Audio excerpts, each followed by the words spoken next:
ये कथा तो लगभग पता है, काफ़ी लोगों को पता है, सबको नहीं पता होगी। जब उनका दक्ष प्रजापति, जिनकी पुत्री थी माता सती, और उनके दामाद स्वयं भगवान शिव थे, तो भगवान शिव को नहीं बुलाया उस काल यज्ञ में, सारे देवी-देवताओं को बुलाया।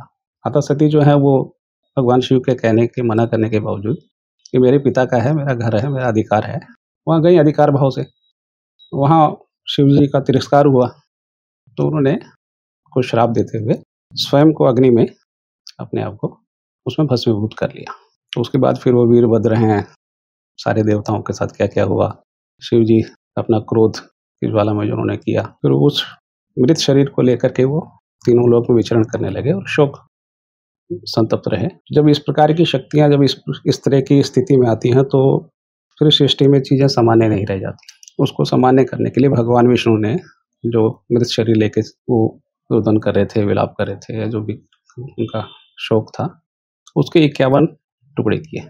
जैसा हमारी प्राचीन कथाओं के हिसाब से आता है। कुछ जगह 52 आता है, कुछ जगह वो 51 है। तो ज़्यादातर प्रचलित में भाषा में 51 ही कहते हैं। तो वो जहाँ-जहाँ शक्तिपीठ उनके अंग गिरे, वो शक्तिपीठ वहाँ पे बने। और हर शक्तिपीठ का ये है कि उनके साथ में भगवान शिव स्वयं वहाँ पे मौजूद हैं, काल भैरव के रूप में, जो 51 है। उसके अलावा बहुत सारे मंदिर हैं जिनकी मान्यता है, लोग कहते हैं ये भी शक्तिपीठ है।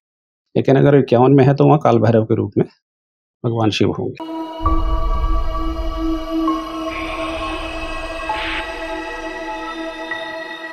ये कथा तो लगभग पता है, काफ़ी लोगों को पता है, सबको नहीं पता होगी। जब उनका दक्ष प्रजापति, जिनकी पुत्री थी माता सती, और उनके दामाद स्वयं भगवान शिव थे, तो भगवान शिव को नहीं बुलाया उस काल यज्ञ में, सारे देवी-देवताओं को बुलाया। माता सती जो है वो भगवान शिव के कहने के, मना करने के बावजूद कि मेरे पिता का है, मेरा घर है, मेरा अधिकार है, वहाँ गई अधिकार भाव से। वहाँ शिव जी का तिरस्कार हुआ, तो उन्होंने को श्राप देते हुए स्वयं को अग्नि में, अपने आप को उसमें भस्मीभूत कर लिया। तो उसके बाद फिर वो वीरभद्र हैं, सारे देवताओं के साथ क्या-क्या हुआ। शिव जी अपना क्रोध की ज्वाला में जो उन्होंने किया, फिर उस मृत शरीर को लेकर के वो तीनों लोक में विचरण करने लगे और शोक संतप्त रहे। जब इस प्रकार की शक्तियाँ जब इस तरह की स्थिति में आती हैं, तो फिर सृष्टि में चीज़ें सामान्य नहीं रह जाती।